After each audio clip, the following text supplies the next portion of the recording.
తీసుకోండి. యెషయా గ్రంథం, పాత నిబంధనలో యెషయా గ్రంథం అందరికీ తెలిసిన మాటనే. ఇది కూడా 27వ అధ్యాయం బాగా గుర్తుపెట్టుకోండి. ఉజ్జీవము 27వ అధ్యాయం నుండి దేవుడు తీసుకుని వస్తున్నారు. సాధారణ మీద అధికారము మనకు ఎక్కడ దేవుడు ఇచ్చున్నారంటే 27వ అధ్యాయంలో.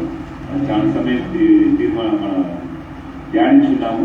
యెషయా గ్రంథం 27వ అధ్యాయం తీసుకోండి, అందరూ తీసుకోండి. యెషయా గ్రంథం కీర్తన భాగం తర్వాత వస్తుంది. Page number super 589. అందరూ మీకు అందరికీ తెలిసిన ఒక భాగమే ఇది. ఈరోజు కూడా దీంట్లో వాగ్దానం ఇచ్చి దేవుడు మాట్లాడబోతున్నారు. ఇది సమయం మనం వాక్య ధ్యానంలో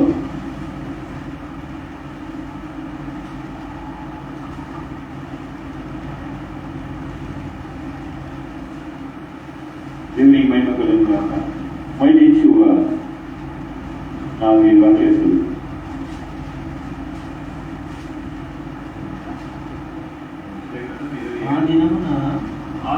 యెహోవా గట్టిదై గొప్పదై ఉన్నతమైన తన ఖడ్గము పట్టుకును.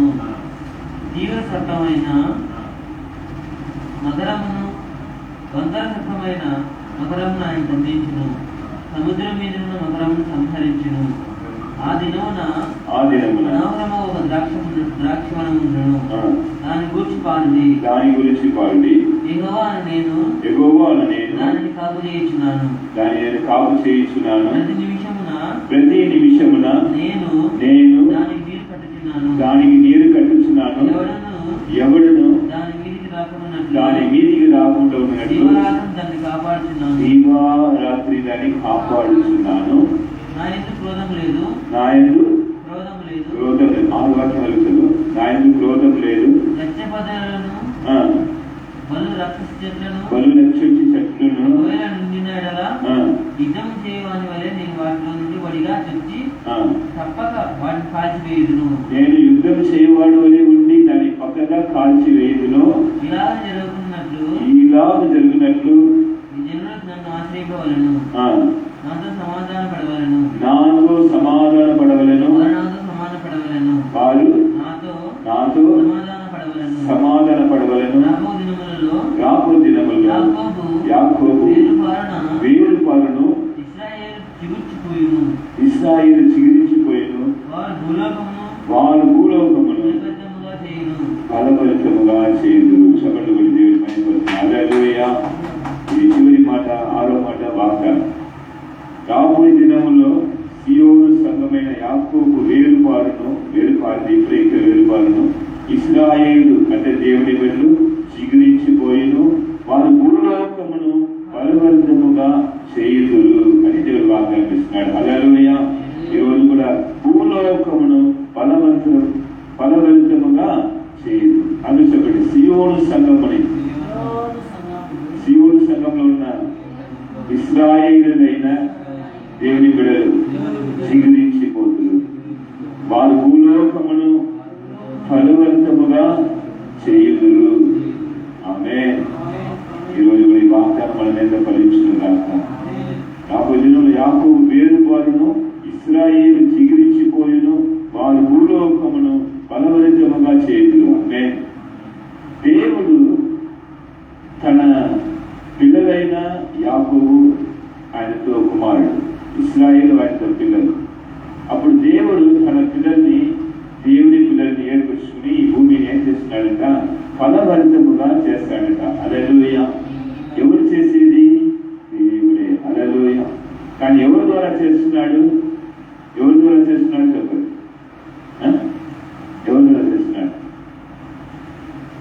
ఎవరి ద్వారా చేస్తున్నాడు? ఫలభరితంగా ఎవరిని వాడుకోబోతున్నాడు? మనల్ని. అది చెప్పండి. ఎవరస్తుల్ని, పెద్దవారిని, మనల్ని వాడుకోబోతున్నాడు. హల్లెలూయా. దేవుడు ఇశ్రాయేలు, యాకోబు అంటే యాకోబు అన్న పేరుకు మోసగాడు అర్థం. వినపడిందా? యాకోబు ఎవరు? వాళ్ళ పేరుకి అర్థం తెలియదు. మోసగాడు. ప్రతి విషయంలో మోసగాడే, పాపస్తుడు. కానీ వాళ్ళ యాకోబుని దేవుడు ఏం చేసుకున్నాడట? ఇశ్రాయేలుగా మార్చుకున్నాడ. హల్లెలూయా. దేవుడితో కుమార్తెగా మార్చుకున్నాడు. అప్పుడు ఇశ్రాయేలుగా మనని మార్చిన దేవుడు మన ఒక్కరికి మోసగాడుగా ఉంటుంది, దేవుడికి దూరంగా ఉంటుంది, పాపం చేస్తూ ఉంటుంది, దేవునికి వ్యతిరేకమైన కార్యాలు చేస్తుంటుంది.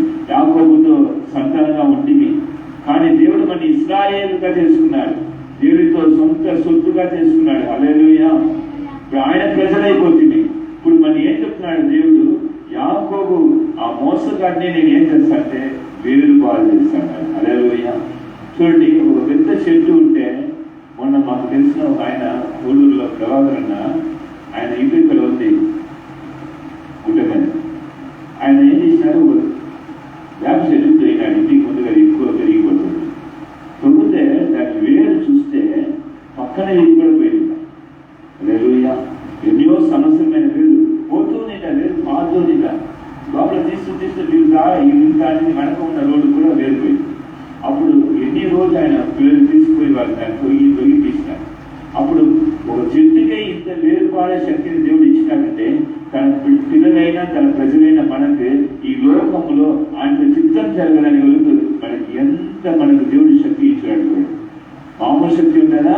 చెట్టు కంటే బలమైన శక్తి మనకు ఉంటుందా? చెప్పాలి, చెట్టు కంటే బలమైన శక్తి మనలో ఉంటుంది. ఎందుకంటే అది దేవుడి శక్తి. ఎందుకంటే మన దేవుడి పిల్లలు మన వేరు పాదాలని దేవుడు ఆశపడుతున్నాడు. హల్లెలూయా. వాగ్దానంలో ఏం చెప్తున్నాడంటే యాకోబు వేరు పాలును అంటున్నాడు. చెప్పండి, యాకోబు మోసగాడు దేవుని కుమారుడుగా మారి వేరు పాడుతున్నాడు. హల్లెలూయా. పాలులో దేవుడితో పరిచయం వేరు పాడుతుందా లేదా?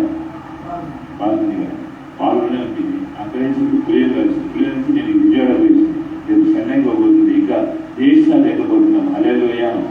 ఆశపడుతున్నాం. మనం కూడా త్వరలో మనందరూ ఫ్లైట్ ఎక్కి పరిచయం చేయాలంటే మనం ఆశపడుతున్నాం. తప్పకుండా మనకి పాస్పోర్ట్ రాబోతుంది. తప్పలో దేవుడు ఇప్పుడే రిసీవ్ చేసుకోండి, పాస్పోర్ట్ తీసుకెట్టుకోండి. హల్లెలూయా. వెళ్ళిపోతాం. తప్పకుండా దేవుడు తీసుకెళ్తే అమెరికాకి తీసుకెళ్ళబోతున్నాడు. సభలు కూడా దేవుడి మైపోతుంది. హల్లెలూయా. మీకు ఇంతవరకు మీరు ఇక్కడ ఉన్న పక్కన ఒక స్టేట్ కానీ పాస్పోర్ట్ లేకుండా కూడా లోకల్లో వెళ్ళొచ్చు. ఫ్లైట్లో లోకల్కి మనకు పోయడానికి పాస్పోర్ట్ అవసరం లేదు. కొన్ని దేశాలు ఉన్నాయి, ఆ కొన్ని దేశాలు కూడా పాస్పోర్ట్ అవసరం లేదు. ఇండియాలో ఆధార్ కార్డు ఉంటేనే రావచ్చు. ఇక్కడ సిల్వర్ దేశం ఉంది శ్రీలంక. శ్రీలంక వెళ్ళాలంటే మనకి పాస్పోర్ట్ అవసరం లేదు. ఏముంటుంది సార్? ఆధార్ కార్డు ఉంటుంది సార్. హల్లెలూయా. అది మా కొన్ని దేశాలు ఉన్నాయి. అలాంటి దేశానికి వెళ్ళాలంటే అవసరం మనకి పాస్పోర్ట్ లేదు. కానీ గొప్ప దేశాలు, పెద్ద పెద్ద దేశంలో ఉన్నాయి, ఆ దేశానికి వెళ్ళడానికి పాస్పోర్ట్ అవసరం. అట్టి దేశమే మనం ఏం చేయబోతుంది? రాబోయే దినంలో మనకి పిలవబోతుంది. హల్లెలూయా. సీయోను సంఘంలో ఉన్న వాళ్ళరా మీరు రండి, మీకు టికెట్ నేనే బుక్ చేసి మీరు తీసుకెళ్తామని చెప్పి ఇప్పుడు ఎలా మనం 7 మంది విజయవాడకి వెళ్ళి వచ్చి అక్కడ ఉచివారి దేవుడు లేపినారు. అలాగా మనం తీసుకెళ్ళి ఆ దేశంలో ఈ సువార్త కార్యక్రమం ఎవరు లగ్గించి వాళ్ళని దేవుడు లేకపోతున్నాడు. చెప్పండి కూడా దేవుడిని మైపడుతుంది. హల్లెలూయా. ఇది జరగబోతున్న ఉచివ పరిచర్య, ఇది జరగబోతున్న ప్రవచన చూడబోతున్నారు. మీరు యవనస్తులు ఎవరు నిలబడినారో ఈ పరిచయలో మీరందరూ దీన్ని చేయబోతున్నారు. ఏస్తున్నాము. చూడండి, మీరంతా అనుకున్నారా మన విజయవాడ ఎలాగ పోయి మనం పరిస్థితి చేస్తాం? ఇదేమో అందరూ చెప్తున్నారు, పోతాం చూసినారు. కానీ అంత గొప్ప పరిస్థితి అది ఏం చెప్పినాడు దేవుడు? అక్కడ మీరందరూ శివసంగా వెళ్ళి ఒక యవనస్తుని అభిషేకించమన్నారు. సేవ పరిస్థితి అభిషేకిస్తాన్నారు. అప్పుడు మనందరూ కలిసి అక్కడ అతన్ని సేవ పరిస్థితికి అభిషేకిస్తాం. ఇప్పుడు ఆయన ద్వారా ఉద్యోగంలో విజయవాడ వేస్తారా లేదా? ఆ కుటుంబంలో అంతా చూసినాం. మనంతా వాళ్ళందరూ దేవునికి దేవుడు చూపిస్తారు. బయట వాళ్ళు తప్పకుండా వాళ్ళు అభిషేకం దిగింది. మా కుటుంబం అంతా లేస్తే విజయవాడలో బలమైన సేవ లేస్తుందా లేదా? ఖచ్చితంగా లేస్తారు. అలాగనే దేవుడు ఏ ప్రాంతానికి మనం నడిపిస్తున్నాడో అక్కడ గొప్ప కార్యం జరుగుతుంది. మీ అందరూ తెలుసు, సమీపంలో మోడీ క్లాస్ జరిగించిన అయ్యగారు మన దేవమణి అయ్యగారు తెలియదు, ఆరోగ్యం బాగాలేదు మనకు తెలియదు. కానీ మనం తాడిపత్రి అన్నది పనిగా పోయినాం. అన్ని పరిస్థితి దేవుడు ఇచ్చినాడు. పోయినాం మన సంఘానికి. అక్కడ పోయినప్పుడు నాకు ఏం ప్రేరణ దేవుడు ఇచ్చినట్ట ఆదరణంతా అయిపోయిందంట. శివుని సంఘపడి అందరినీ అభిషేకులు దేవుని పాస్టర్ గారిని చుట్టూ మీరంతా నిలబడి ప్రార్థన చేయమన్నాడు. హల్లెలూయా. మన పోయిన వాళ్ళందరూ నిలబడి దేవుని గారి కుర్చీసి కూర్చోబెట్టినాము. వాళ్ళ అమ్మగారు వాళ్ళ పాస్టమ్మ కూడా ఉండింది. వాళ్ళ పిల్లలందరూ కలిసి మనం చుట్టుకుని మనం గట్టిగా ప్రార్థన చేశాం. హల్లెలూయా. అయ్యగారికి స్వస్థత జరగాలని మనం ప్రార్థన చేసి వచ్చినాము. 2-3 రోజులే అక్కడ రిజల్ట్ వచ్చింది. హల్లెలూయా. బెంగళూరు పోయి ట్రీట్మెంట్ తీసుకోవాలని ఎవరు చెప్పారు? డాక్టర్లే. కానీ బెంగళూరు పోవాలనుకున్న ఆయనకి అది కూడా దీనికి ఏంటంటే మన ప్రార్థన అభిషేక తైలకు పోషించే కొద్దిగి దినానికి దినం ఆ వాము తగ్గిపోయింది. హాల్లో నొప్పి తగ్గిపోయింది. నార్మల్గా అయిపోయింది. చప్పట్లు కొట్టి మైపరిచింది. హల్లెలూయా. దేవుడు మమ్మల్ని ఎందుకు తీసుకెళ్ళాడు మాకు తెలియదు. ఏదో దేవుడి సేవ దేవుడి గారి మా పరిస్థితికి రండి పిలుస్తాను అడిగిపోయినా, కానీ ఏ సమయంలో తీసుకెళ్ళాడు అని ఇంపార్టెంట్. ఆయనకు భయంకరమైన శోధనలో ఉన్నాడు. సైతానుతో అపవాదితో కిరీటి ఆయన మీద వచ్చింది. నడవలేక చాలా బాధపడుతూ మానసికంగా కుంగిపోతున్న సమయంలో ఆ సేవకుని లేవనెత్తడానికి ఎవరిని పంపించినాడు చెప్పండి? ఎవరిని వాడుకున్నాడు? సింహాసనం వేసి కూర్చుండి ఆయనతో పరిచయలను అభిషేకిస్తాడు. అలాగనే ఇక్కడ కూడా వాగ్దానం ఏం చెప్తుంది అంటే, యాకోబు వేరుపాలను ఇశ్రాయేలు తిగిలించిపోవును, వారు భూలోకమును ఫలవంతముగా చేయదు. వారెవరు? మనమే. అని చెప్పండి, వారెవరు? మనమే. సీయోను సంఘమే. దేవుడు సీయోను సంఘాన్ని గురించిన వాగ్దానం ఇది. ఈ రోజు మనమే భూలోకం ఏం చేయబోతున్నామంట? ఫలవంతముగా చేయబోతున్నామంట. సబడబడి దేవుడి మైపడుతుంది. హల్లెలూయా. సీయోను సంఘంలో ఎవరు ఉన్నారు? సీయోను అంటే ఎవరు? ఉన్న స్థలం అది. దేవుడు నివాసం చేసే స్థలానికి పేరు ఏంటి? సీయోను. హల్లెలూయా. సీయోనులో ఉన్న దేవుడు ఇశ్రాయేలు దేవుడు సింహాసనం వేసి కూర్చుండి తననే చేస్తున్న సేవలో ఉన్న బిడ్డల్ని అభిషేకులని తనతో సేవ అభిషేకం ఇచ్చి, సేవ బల్లా ఇచ్చి, సేవ పరిచయించి మనకు పంపిస్తే మన పోతున్న చోట్ల దేవుడు తనతో వేరుపారే అనుభవాన్ని ఇస్తాడా? ఇవాళ మీరే చెప్పండి. హల్లెలూయా. ఖచ్చితంగా వేరుపారుతారు. ఇప్పుడు విజయవాడ ప్రాంతంలో వేరు పారింది. వాళ్ళ కుటుంబం నుండి వేరు అన్ని పారుతాయి. చూడండి, మీరు ఆ విధంగా చూడబోతున్నాం. మనంతా వారు ఎంత బలంగా వేరు పారబోతున్నారు చూడండి. నేటికి దేవుడు ఉదయం మాట్లాడినాడు, నేటికి మీరు పోతున్న సంఘంలో బలమైన అభిషేకం దిగబోతుంది మీ మీద. ఆ పాస్టర్ గారు చూసి ఆశ్చర్యపడబోతున్నాడు. ఇక్కడే ఇంత గొప్ప ఆనందాన్ని పొందుకుని ఆడబోతున్నారు. సాయంత్రం సాక్షి చెప్పాలని చెప్పి దేవుడు మాట్లాడారు. హల్లెలూయా.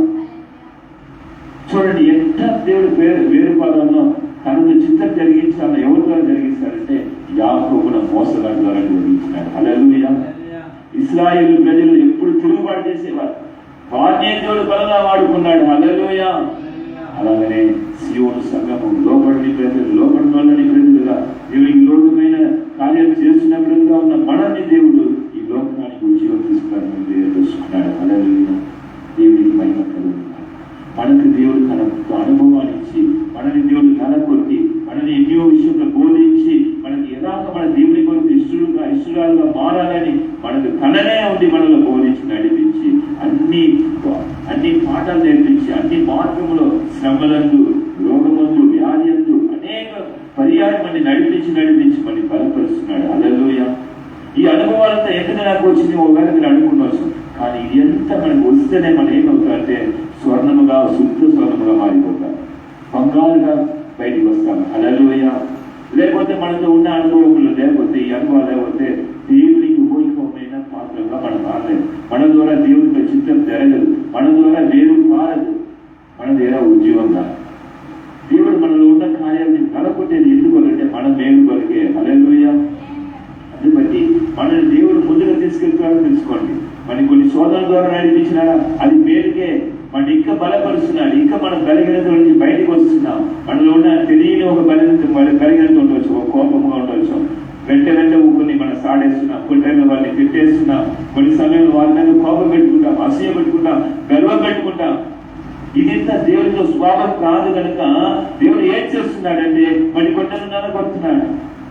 మనలో ఉన్న శ్రమల ద్వారా, మన కుటుంబంలో ఉన్న వాళ్ళ ద్వారా, మన సహోదరుల ద్వారా, భార్య ద్వారా, భర్త ద్వారా, పిల్లల ద్వారా దేవుడు ఏం చేస్తున్నాడంటే మనకి సిద్ధపరుస్తున్నాడు తన పరిచర్యకు. హల్లెలూయా.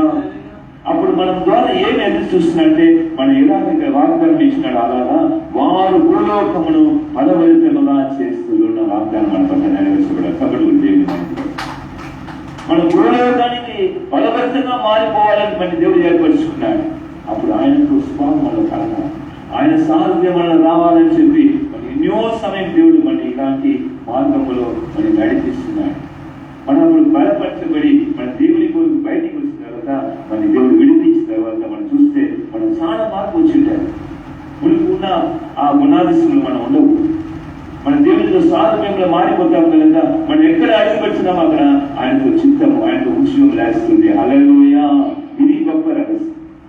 దేవుడు ఈ రోజు కూడా ఏ బలముని బట్టి మనం చేస్తున్నాడంటే అపోస్తలుడైన పౌలు గారు ఒక మాట చెప్తున్నారు చూడండి. 2 కొరింథీ 3:5 చెప్తున్నారు చూడండి. 2 కొరింథీ 3:5 మన దేవుడు ఈ భూలోకంలో బలవర్తముగా చేయాలని మన మీద పరిశీలించినాడు, పిలిపించినాడు. తలకిందలుగా చేసేవారు వచ్చినారని పౌరుని గురించి మాట్లాడినారు. అపోస్తుల కార్యంలో ఉంది. భూలోకాన్ని తలకిందలుగా చేసేవారు వచ్చేసినారా ఇక్కడ కూడా. రేపు జనంలో శివుడు సంఘాన్ని చూసుకోబోతున్నారు. భూలోకాన్ని తలకిందలు మార్చేవారు వచ్చినారు ఇక్కడ. వారిని మన దేశానికి పిలిచిపోతాం, మన రాష్ట్రానికి పిలిచిపోతాం, మన ఊళ్ళకు పిలిచిపోతామని అనేకలు మంది పిలవబోతున్నారు. హల్లెలూయా. అట్ట ఇక్కడ కూడా చూస్తున్నాడు అపోస్తలుడైన పౌలు గారు చెప్తున్నాడు. కూడా ఏడుస్తుంది గట్టిగా. మా వలన ఏదైనా అయినట్లుగా, మా వలన అందరూ గమనించండి బాగా, మా వలన ఏదైనా అయినట్లుగా ఆలోచించుటకు కూడా మా అంతట మేమే సమర్థులమని కాదు, మా సామర్థ్యము దేవుని వలనే కలిగి ఉన్నది. సపడు హల్లెలూయా. మన సామర్థ్యం ఎవరిలో కలిగింది? మన లోకాన్ని భూలోకాన్ని ఫలవిక్తముగా చేయబోతున్నాం. కానీ ఈ సామర్థ్యం ఎక్కడి నుంచి వచ్చింది? మన వల్ల కలిగిందా? ఇది ఎవరిలో కలిగింది? ఏం చెప్తుంది వాక్యము? మా వల్ల ఏదైనా ఒకటి మేము చేయగలుగుతామని మాలో ఆలోచన ఉంటే అది కూడా మాకు జరగదు. కానీ మా సామర్థ్యము దేవుని వలనే కలిగి. అని చెప్పండి, మా సామర్థ్యం దేవుని వలనే కలిగి ఉన్నది. కలిగి ఉన్నది. ఫస్ట్గా ఏం చెప్తున్నాడు అపోస్తలుడైన పౌలు? అది కూడా చదువుతాడు. ఏదైనా అది చెప్పండి. ఏదైనా చిన్న ఒక కార్యం కూడా చెప్పండి.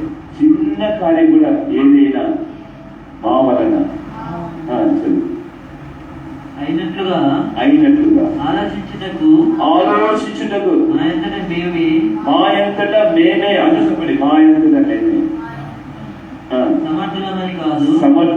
సమర్థులు అని కాదు, మా సామర్థ్యం అని చెప్పండి. మా సామర్థ్యము దేవుని వలన కలిగి ఉన్నది. సమర్థుడు దేవుని మహిమపరుస్తుంది. హల్లెలూయా.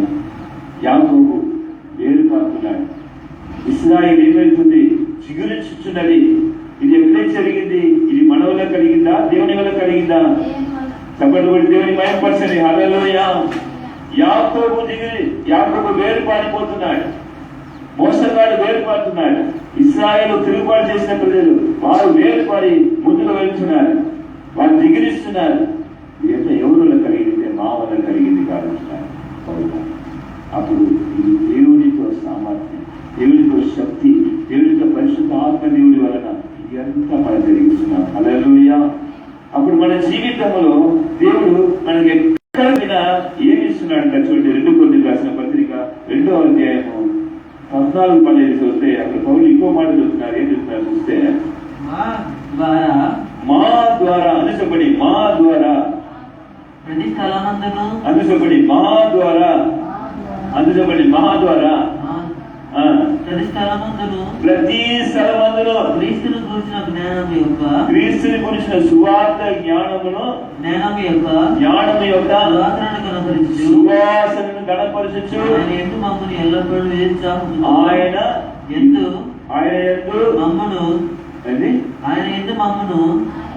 మమ్మును ఎల్లప్పుడూ విజయోత్సాహముతో ఊరేగించుచున్న దేవునికి స్తోత్రం.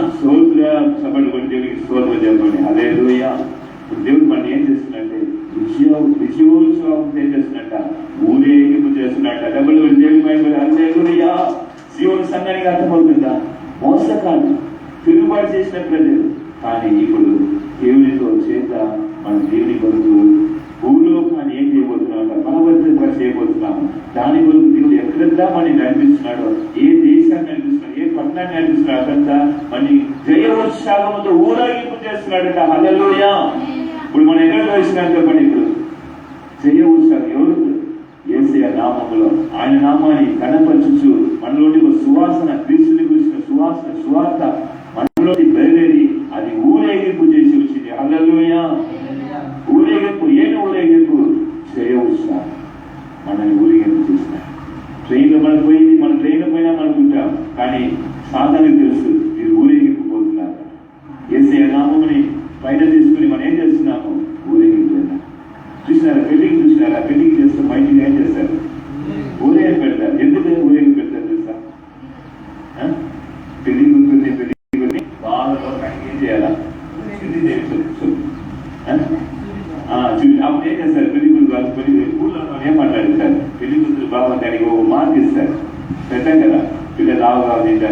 సన్నగా తింటారు, బంగారం తక్కువ తింటారు.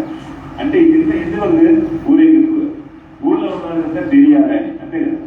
అలాగే దేవుడు కూడా ఏం చేస్తాడు, తన పిల్లల్ని ఊరేగింపు తీసుకెళ్తాడు. హల్లెలూయా. వాళ్ళు ఉన్న అభిషేకం అని ఇప్పుడు చూడండి, విజయవాడ పోయిస్తున్నాం, వాళ్ళంతా ఆశ్చర్యపోతారు. ఇంత అభిషేకం మేము ఎక్కడ చూడలేదు కదా, ఇంత దేవుడు దిగి వచ్చి ఎక్కడ మేము మాట్లాడిన మేము ఎక్కడ ఉండే వినపడలేదు అంటారు. హల్లెలూయా. చూడండి, ఇప్పుడు ఎవరికి మహిమ కలిగింది మనకు?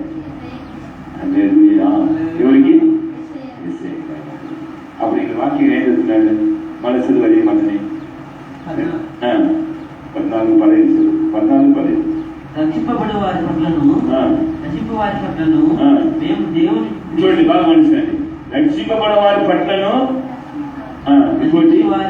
నశించు వారి పట్లను మేము దేవునికి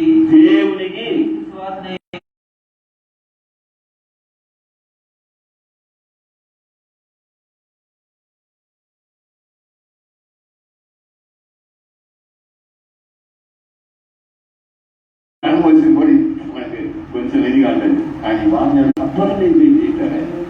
హల్లెలూయా. దేవుడు మాట్లాడుతూ సమటకాలి చేసినారు. దేవుడికి ఒక అక్కలు చూసినారు, ఇద్దరు చూసినారు. అక్క మాట్లాడలేక అంటే వణుకుతో నిలబెట్టి అభిషేకం వచ్చి ఆమె పరిశుద్ధాత్మలు నింపబెడతారు ఆ యవనస్తుగా. అప్పుడు వాళ్ళు ఉన్న అంత కార్యాలు ఎక్కడే వచ్చిందంటే మనలో ఉన్న క్రీస్తు సువాసన. కాబట్టి కూడా దేవుడి మైపడితే మనలో ఉన్న క్రీస్తుతో అభిషేకం, మనలో ఉన్న దేవునితో అనాయింటింగ్, మనలో ఉన్న దేవునితో శక్తి అక్కడ దేవుడు బయటికి తీసుకొచ్చినాడు. హల్లెలూయా. అందుకే నా అభిషక్తులు ఎక్కడ ఉన్నారో అక్కడ నేను ఉన్నాను దేవుడు బాగా కనిపిస్తున్నాడు. అప్పుడు మన ద్వారా క్రీస్తుతో నామం ఏమైందంటే సువాసన కలిగించింది. నశింపు వారి చేతుల్లో, రక్షింపు కూడా వారి చేతుల్లో దేవుడి నామం ఎంతో గొప్పది వారు తెలుసుకున్నారు. హల్లెలూయా. ఇది ఉచితం. అప్పుడు పౌలు గారు ఏం చెప్తున్నారు? ఇప్పుడు ఇంకో చోటు ఫిలిప్పీయులకు రాసిన పత్రిక 4:13. ఇప్పుడు ఇది అంతా జరుగుతుంటే మామూలుగా ఏది కాదు చెప్పిన అపోస్తలుడైన పౌలు గారు ఇక్కడ ఏం చెప్తున్నాడు చూడండి. ఈ మాట చాలా ఇంపార్టెంట్. 4:13 జరుగుతుంది. దేవునికి మహిమ కలుగుతుందా? చూడండి, 4:13 ఫిలిప్పీయులకు రాసిన పత్రిక కొత్త నిబంధనలో 4:13. దేవునికి మహిమ కలిగిన పౌలు జీవితంలో దేవుడు ఎలాగా మా వల్ల ఏదైనా చేయడానికి మాకు శక్తి లేదు చెప్పిన ఆయన, దేవుని వల్లనే, దేవుని సామర్థ్యం వల్లనే చేస్తామని చెప్పిన అదే పౌలు ఏం చెప్తున్నాడు గమనిస్తే 4:13 ఏం చెప్తున్నాడు?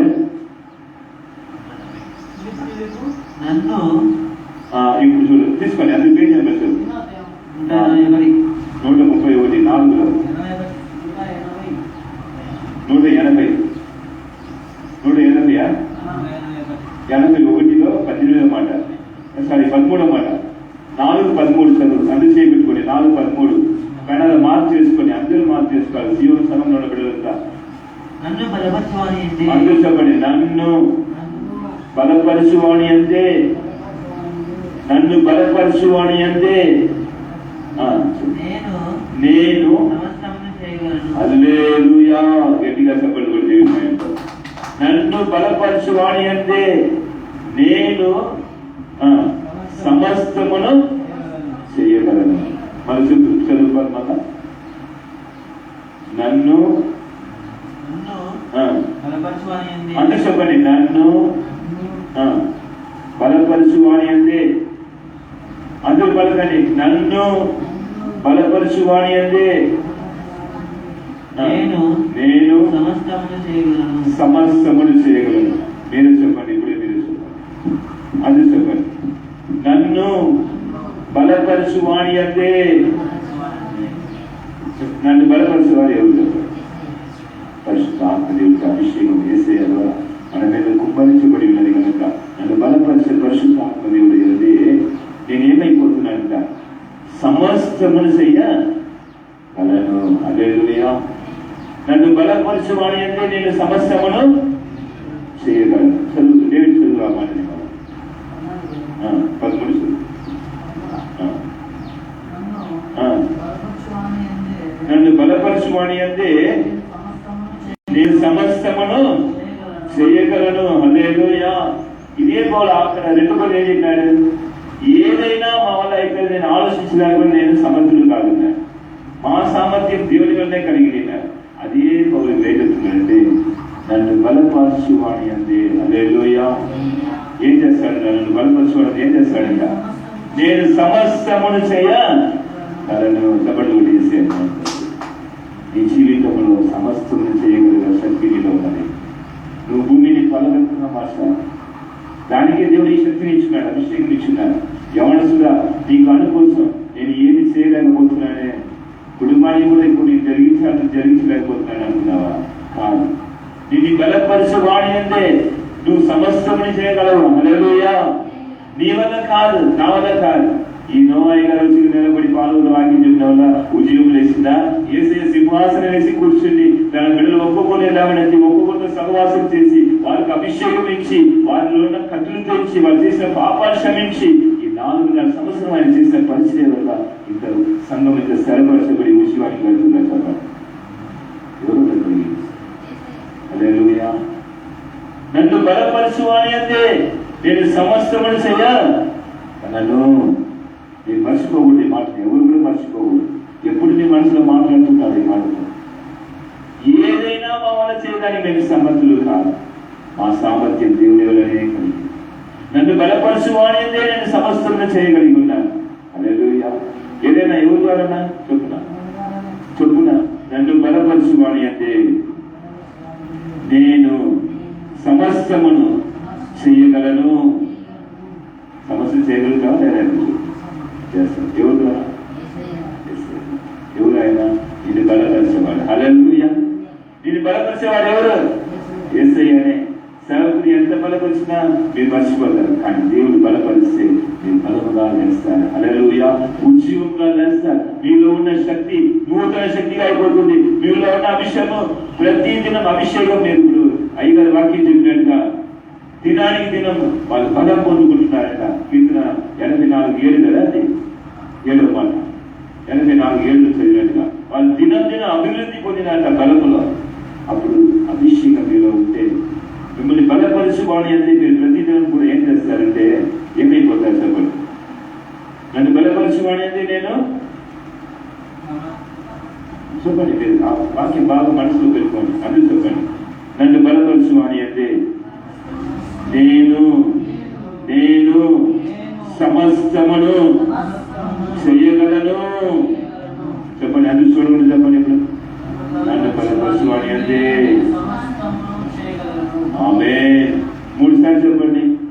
నన్ను బలపరచువాని అంటే నేను సమస్తమును చేయగలను. చెప్పండి కొట్టండి గట్టిగా ఒకసారి. మీరే చెప్పండి. ఇప్పుడు రెండోసారి సంగమంగా చెప్పండి. నేను సమస్తమును చేయగలను. చెప్పండి కొట్టండి గట్టిగా తీసుకోవచ్చు. 3వసారి చెప్పండి. నన్ను బలపరచువాని అంటే నేను సమస్తమును చేయగలను. ఫిలిప్పీయులకు రాసిన పత్రిక 3:13. హల్లెలూయా. 4:13. ఫిలిప్పీ 4:13 జీవితకాలంలో మర్చిపోకూడదు. మిమ్మల్ని బలపరచువానంటే మీరు సమస్తమును చేస్తున్నారు. నీ వల్ల నీ సామర్థ్యం కాదు, నా సామర్థ్యం కాదు. ఏదో సేవకులు నిలబడి ఏదో సేవ చేస్తున్నాడు కాదు. సేవకులు ముఖం చూస్తే ఏది కూడా జరగదు. యేసయ్య ముఖం చూసి జరుగుతుంది. హల్లెలూయా. ప్రతి పాపములు కడిగేది ఆయనే. ప్రతి తప్పుని క్షమించేది యేసయ్య రక్తమే. ప్రతి క్రియలు జరిగించేది ఆయనే, దీవించింది ఆయనే. నీకు ఇంత గొప్ప అభిషేకం ఇచ్చింది యేసయ్యనే. ఇంత గొప్ప కార్యం నీ పట్ల జరిగించేది ఆయనే కనుక నీవు భూలోకముని ఫలవంతముగా చేయబోతున్నావు. హల్లెలూయా. ఇప్పుడు చెప్పండి, నేను యేసు నామములో నన్ను బలపరచువాని అంటే భూలోకమును ఫలవంతముగా చేయుదును. ఆమేన్. హల్లెలూయా. ఎంతమందికి వాక్యం బాగా అర్థమైంది? ఇప్పుడు మనతో ఏమి చెప్పండి, మనతో ఏం చేయబోతున్నాం? భూలోకమును ఫలవంతముగా చేయబోతున్నాం. అయినా ఉద్యోగం. హల్లెలూయా. సీయోను సంఘము ఎప్పుడు చూడండి, దేవుడు ఎప్పుడే కార్యం చేయడానికి వాస్తవం విషయం వాస్తవం వాక్యం పెడుతున్నాను. ఎప్పుడైనా చూడు బైబిల్లో దేవుడు గొప్ప సైన్యాన్ని తీసుకుపోయి ఎక్కడ కూడా జయించింది లేదు. గిద్యోను యుద్ధానికి పోమంటే అతను ఎంతో 1000 మందికి పెరిగిపోయినారు. కానీ దేవుడు చివరిగా చెప్పాడు, దేవుడికి ఏం చెప్పాడంటే నీ దగ్గర 300 మందిని పంపిస్తాను. ఎవరు నీళ్ళని జాగ్రత్తగా తాగుతున్నారో వారిని తీసుకోమన్నారు. 2 విధంగా చెప్పాడు. నక్కి తాగేవాళ్ళు అన్నీ కూర్చుని కుక్క తాగినాడు, కుక్క తాగినట్టు నక్కి తాగారు. ఇంకోటి నోట్ అన్ని నోట్ పెడతారు. చేయలేసి తాగేవాళ్ళు రెండోదిగా కుక్క నోట్ పెట్టి తాగినప్పుడు జంతువులు ఏం చేస్తారు? దేవుడు అట్లే చేస్తారు. మనం ఏం చేస్తాం? అంటే చేతులెత్తి తాగే వాళ్ళు 300 మంది రెడీ చేసుకున్నాం. హల్లెలూయా. ఎందుకంటే ఎందుకు చేతులెత్తి తాగే వాళ్ళు దేవుడు ఏర్పరచుకోమనంటే చేతులెత్తి తాగినప్పుడు కుక్క తాగినట్టుగా జంతువులు తాగినప్పుడు 2 తేడాలు ఉన్నాయి. ఆ మృగాలు ఏం చేస్తుంది? పక్కన ఏం వచ్చింది దప్పికి ఏం చేసేస్తుంది? పోయి నీళ్ళు పెట్టి తాగుతా ఉంటే దాని మంది సింహం కానీ ఏమి కొట్టేస్తుంది. కానీ జాగ్రత్త కలిగింది మనిషిలైన మనము ఎత్తి తాగినప్పుడు ఏం జరుగుతుంది? మనం కళ్ళు చూస్తాం. అప్పుడు ఒక జాగ్రత్త కలిగిన ఒక 300 మందిని రెడీ చేసుకుని యుద్ధానికి వెళ్ళమన్నాడు. అక్కడ దేవుడు 300 మంది ద్వారా గొప్ప విషయము దేవుడి యుద్ధం చేసి గిద్యోనుకు సహాయం చేశాడు. హల్లెలూయా. అలాగనే చూడండి, మన పరిస్థితిలో కూడా గొప్పవారు ఎంతో మందిలు ఉన్నారు, సేవకులు ఎంతో మందిలు ఉన్నారు, ఎంతో విశ్వాసులు ఉన్నారు. కానీ ఈ సంఘానికి దేవుడు 4 సంవత్సరంగా 500 మంది, 1000 మంది, 10,000 మంది కూడా ఇవ్వాలంటే ఇవ్వచ్చు. ఆయనకు అసాధ్యమైన ఉంటారు చెప్పండి, సాధ్యమైనది. కానీ ఆత్మని దేవుడు తీసుకొచ్చి ఎక్కువగా మనకి ఇవ్వాల. కొద్ది మందిని పెట్టుకుని ఏం చేస్తున్నాడంటే తన ఉద్యమాన్ని నేర్పుతున్నాడు. హల్లెలూయా. ప్రాముఖ్యంగా 2 కుటుంబములు 3 యవనస్తులు ఉన్నారు. ఇప్పుడు చూస్తే మనం కొద్దిపాటి వారే మనం విజయవాడ ప్రవేశిస్తాం. ఎక్కడికి వెళ్ళినా మనం ఎంతో మంది విశ్వాసులు ఉన్నారు. కానీ ఎవరు రావాలో వారిని దేవుడి చిత్తంలో నడిపిస్తున్నాడు. హల్లెలూయా. అన్నాక దేవుడు ఎక్కడ కూడా చూడండి, అక్కడ కొద్ది రాసిన పత్రిక 1వ అధ్యాయం తీసుకుంటే చివరిగా 3 వాక్యాలు ఉన్నాయి. చదువుకుంటారు. కొద్ది రాసిన పత్రిక 1 26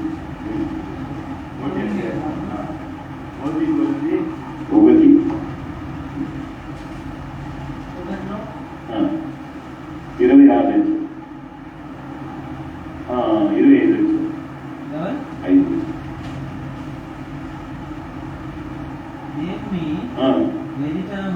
దేవుని వెరితనము మనుషుల జ్ఞానం కంటే జ్ఞానం కలది. దేవునితో వెరితనము, దేవుడు చేసే కార్యాలు చూడండి వెరితనంగా ఉంటాయి. చూస్తే మీరు విషయం రాబోతుంది. అప్పుడు చూసిన ఏం చెప్తుందంటే లక్షల సంఘాలు ఉన్నాయి, లక్షల మందిలో విశ్వాసులు వచ్చే వాళ్ళు ఉన్నారు, ఇంటర్నేషనల్ ఉద్యోగ పరిచయం చేసే వాళ్ళు ఉన్నారు. అక్కడే చిన్న ఉద్యోగం రాదు. కానీ దేవుడితో వెరితనం ఏంటంటే కొద్దిపాటి వారు, పనికిరాని వారు. అక్కడ వాక్యం కింద చదివినప్పుడు ఇక్కడ మీకు అర్థమైతే చదువుకోవాలి. కింద దేవుడితో వెరితనం అనేది మనుషుల కంటే జ్ఞానం కలది. దేవుడితో వెరితనం ఎట్లా ఉంటుంది? ఇంకా అందుకు చెప్పండి, దేవుడితో వెరితనం ఎట్లా ఉంటుంది? మనుషుల కంటే జ్ఞానం కలిగింది. హల్లెలూయా. దేవుని బలహీనత మనుషుల బలం కంటే బలమైనది. దేవునితో బలహీనత చూడండి, సీయోను సంఘంలో ఉన్నమంతా దేవునితో బలహీనమైన ప్రజలు, ఆయనతో పిల్లలు. ఆయనతో బలము దేవునితో బలహీనత లాగా ఉంటుంది. కానీ అది ఎట్లా ఉంటుంది? మనుషుల బలము కంటే అధిక బలమైనది. సహోదరులారా, మిమ్మల్ని పిలిచిన పిలుపుని చూడుడి. మీలో లోకరీతిని జ్ఞానులైనను కనులైనను గొప్ప వంశం వారైనను అనేకులు పిలువబడలేదు. మీరు పిలువబడిన వారిని చూడండి. మీ లోకంలో ఉన్న జ్ఞానం కలిగిన వారిని పిలవలేదు, శక్తిమంతుని పిలవలేదు, పని గొప్పగా చేసే వారిని పిలవలేదు. 27 ఏ శరీరియు దేవుని ఎదుట అతిశయింపబడినట్లు. బాగా గమనించండి ఈ మాటని. ఏ శరీరియు, ఏ మనిషి, ఏ నరుడు కూడా దేవుని ఎదుట అసహింపబడకుండా ఉన్నట్లు, అంటే గర్వం రాకుండా ఉన్న దాని కొరకు జ్ఞానులను సిగ్గుపరుచు. అందుకు చెప్పండి, జ్ఞానులను సిగ్గుపరుస్తుంది. లోకములో నుండి వెరివారిని దేవుడు ఏర్పరచుకుని ఉన్నాడు. చెప్పండి, బట్టి దేవుని మైపరుస్తుంది. హల్లెలూయా. నలుగురు ఎవరు కూడా అతిశయింపబడకూడదు. దేవుడు ఉద్యోగం తీసుకురావాలంటే గొప్ప గొప్ప వారు జ్ఞానులు ఉన్నారు, గొప్ప గొప్ప పాస్టర్లు ఉన్నారు, ఎంతో జ్ఞానం కలిగిన వారు ఉన్నారు. బైబిల్ చదివిన వారు 365 దినాలు బైబిల్ చదివి బాగా తెలియగల వారు ఉన్నారు. వాళ్ళందరినీ ఏమనుకుంటారంటే నేను జ్ఞానులు అనుకుంటున్నాను. దేవుడు ఇక్కడ ఏం చేస్తున్నాడు? మనుషుల్లో, నరుల్లో, శరీరంలో ఎవరు కూడా అతిశయింపబడకూడదు. ఎందుకంటే కార్యం చేసేది ఎవరు? ఏసే చేస్తున్నాడు. మనం అతిశయింపబడితే నేను గొప్పవాడురా, నేను దేవుడి గురించి తీసుకుని వస్తానని చెప్పి వాళ్ళే మాట్లాడారు. అతి గొప్పవారు నాకు అవసరం లేదు. దేవుడితో చూపులో వెరితనంగా ఉండాలి, మనుషుల్లో బలహీనతగా ఉండాలి. అది శ్రీవోడు సంఘంలో జరిగింది. శ్రీవోడు సంఘంలో జరుగుతున్నది ఇదే. దేవుడు అనుకుంటే 500 మంది కూడా విశ్వాసిస్తారు వాళ్ళు వెతుకుంటామని. కానీ అందరూ వచ్చినప్పుడు ఇది గొప్ప సంఘము, ఇక్కడ ఇంత బలంగా ఉన్నారు, అందుకే దేవుడు ఇచ్చినాడు చెప్తారు. కానీ ఎవరు కూడా శరీరం ఉంటే మనుషులు అతిశయింపబడకూడదు. హల్లెలూయా. ఆయన నామం మాత్రం మహిమపరచబడాలి. కార్యాలు ఆయన చేస్తున్నాడని తెలియాలి లోకానికి. ఉద్యోగం తీసుకుని వచ్చిన యేసయ్య అనే పరిశుద్ధ ఆత్మదేవుడుగా ఉండి సింహాసనం వేసి యెహోవా తండ్రి చేస్తున్నాడు తెలియాలి లోకానికి. అందుకే అక్కడ ఏం చేసుకున్నాడంట? జ్ఞానిని సిగ్గుపరచుటకు, జ్ఞానిని సిగ్గుపరచుటకు, లోకంలో నుండి వెరివారిని, లోకంలో నుండి పాలులో నుండి వెరివారిని దేవుడు ఏర్పరచుకుని ఉన్నాడు. బలవంతులైన వారిని సిగ్గుపరచుటకు, లోకములో పాలులో బలహీనమైన వారిని దేవుడు ఏర్పరచుకున్నాడు. సభ్యుడు మిమ్మల్ని గురించి నన్ను గురించి రాయబడింది. హల్లెలూయా. బలహీనలు బలవంతుల్ని సిగ్గుపరచడానికి ఏం చేశాడు దేవుడు? బలహీనాన్ని ఏర్పరచుకున్నాడట. హల్లెలూయా. జ్ఞానిని సిగ్గుపరచడానికి వెరివారిని ఏర్పరచుకున్నాడట. మీరంతా జ్ఞానం అంటే ఏం చేస్తారు చెప్పండి మీరే? నేను గొప్ప జ్ఞాని, గొప్ప పాస్టర్, నేను నాకు తెలుసు అర్థాన్ని చెప్తాను. కానీ నాకు ఏదైతే తెలియదు చెప్తున్నాడో నేను తెలియదు. ఇప్పుడు ఏదైనాదంటే ఏం చెప్తాను? నాకు ఏం తెలియదయ్యా, నాకు ఏ శాఖలో చేసినాడు అంటారు అంతే. హల్లెలూయా. అంతే కదా. నేను చదువుకుంటుని, నేను ఇంత చదివినా, బైబిల్ చదువుతా, నాకు అదే తెలుసు, ఈ మాట చదువుతా ఉన్నాను. కానీ నాకు దేవుడు మాట్లాడినాడు నాతో, నన్ను రమ్మన్నాడు వచ్చిన. హల్లెలూయా. ఎక్కడ నుంచి అభిషేకం దిగుతుందయ్యా? నేను పరిశుద్ధంగా ఉన్నాను, నేను అన్ని ఉపవాసం ఉంటున్నాను, దానిలో నా మీద అభిషేకం దిగుతుంది, దానిలో నేను ప్రవచనం మాట్లాడని చెప్తారా మీరు? అప్పుడు దేవుడితో చిత్తం ఏమిటంటే నరులు ఎవరు కూడా అతిశయింపబడకూడదు. ఉద్యోగం వస్తుందంటే ఎవరి మీద కూడా ఒక అతిశయం ఉండకూడదు. వారి వల్ల కలిగింది కాదు, ఇది దేవుడి వల్ల కలిగింది చెప్పాలి. హల్లెలూయా. దేవుడి పరిస్థితి దేవుడు ఏం చేస్తున్నాడు? 28వ మాట రాయబడింది.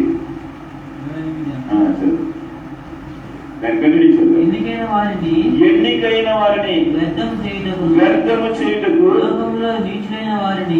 లోకములో నీచులైన వారు, తృణీకరింపబడిన వారిని, ఎన్నిక లేని వారిని దేవుడు ఏర్పరచుకుని ఉన్నాడు. గట్టిగా చెప్పబడి దేవుని బయటపడి తృణీకరించబడిన వారు, ఎన్నిక లేని వారు. లోకంలోని మనం ఎంత తృణీకరించినారు? నన్ను కుటుంబం తృణీకరించింది, మిమ్మల్ని బంధువులు తృణీకరించవచ్చు, మమ్మల్ని ఎంతో ఆత్మీయులు తృణీకరించినారు, ఎన్నిక లేని వారుగా చూస్తున్నారు. ఎవరి ద్వారా ఉద్యోగం చెప్పండి, ఎవరి ద్వారా ఉద్యోగము? ఎన్నిక లేని వారి ద్వారా ఉద్యోగం వస్తుంది. హల్లెలూయా. చదువు 29 కంటిన్యూగా చదువు. అయితే ఆయన మూలముగా మీరు తీసివేసినందున్నారు. ఏంట? అయితే ఆయన మూలముగా మీరు తీసివేసినందున్నారు. ఆయన మూలముగా. ఇప్పుడు ఎదుటపై వెరివారు, ఎన్నిక లేని వారు ఎవరంటే ఆయన మూలంగా క్రీస్తు యేసు క్రీస్తులో ఉన్నారు కనుక అసహ్యింపవాడు ప్రభునందు అసహ్యింపవలను. హల్లెలూయా. అతిశయింపవలను రాయబడినది. అతిశయింపవాడు ఎవరు? అతిశయింపడాలంట ప్రభువునందు. యేసయ్యనండి. నువ్వు అతిశయించున్నావా? నీతో క్రియల గురించి అతిశయించున్నావా? నువ్వు గొప్పవాడు అనుకుంటున్నావా? నువ్వు బాగా దేవుళ్ళు బలపరచబడినా అనుకుంటున్నావా? లేదు నీకు బాగా వాక్యశక్తి, అభిషేకము అన్ని ఉంది అతిశయించున్నావా? ఎవరు అతిశయించాలంట? ప్రభునంది అతిశయించాలి. యేసయ్య నాకు ఇచ్చినాడయ్యా, నేను ఏ పాటి వాడినండి. ఎన్నిక లేని కానీ ఎన్నిక లేని వాడు, తృణీకరించబడినవాడు, తోసివేసిన వాడు, ఎదివాడు నేను. లోకం నన్ను తోసి చేసింది, కానీ లోకంలోనే నన్ను ఏర్పరుచుకున్నాను. అయినా తోసిస్తున్నాను. మా వల్ల ఏదైనా చేయడానికి కూడా, నేను ఆలోచించడానికి కూడా నేను సమర్థులుగా. మా సామర్థ్యం దేవుడి వల్లనే కాదు. నన్ను బలపరచువాడేందో నేను సమస్తము చేయగలను అన్నారు. హల్లెలూయా. సీయోను సంఘంలోని దేవుడు విషయం తీసుకుని వస్తున్నాడంటే ఎందుకు అర్థమైనా ఇప్పుడు మీ అందరికీ, ఎందుకు లోకానికి పాలుబంధంగా చేయబోతున్నాడని అర్థమైందా మనందరికీ? ఎందుకంటే మన ఎవరు ఎదిగివారు, ఎన్నిక లేనివారు. నేను ఈ సీయోను సంఘాన్ని చూస్తే ఎవరు కూడా నమ్మరు. ఈ చిన్న సంఘము పనికిరాని ఈ విశ్వాసులు ఉన్నారు, పనికిరాని సేవకులు ఉన్నారు, వాక్యం ఉన్నాను సరిగా తెలియదు, సరిగా నోటి మాట కూడా రాదు, తెలుగు కూడా సరిగా మాట్లాడాలనుకుంటారు. కానీ దేవుడు చెప్తున్నాడు, ఎన్నిక లేని వారిని నేనేం చేస్తున్నాను? లోకాన్ని సిగ్గుపరచడానికి వరకు, జ్ఞానం సిగ్గుపరచడానికి వరకు తుడీకరించబడిన వారి వెరీ వారిని నేను ఏర్పరచుకుంటున్నాను. ఎందుకంటే నన్ను ఎవరు కూడా అతిశయింపకూడదు, మనం క్రీస్తుని అతిశయించగలరు. హల్లెలూయా. అందుకని ఈ వాక్యం చివరిగా చెప్తున్న మాట ఏమిటంటే అసలు 30 చేసింది.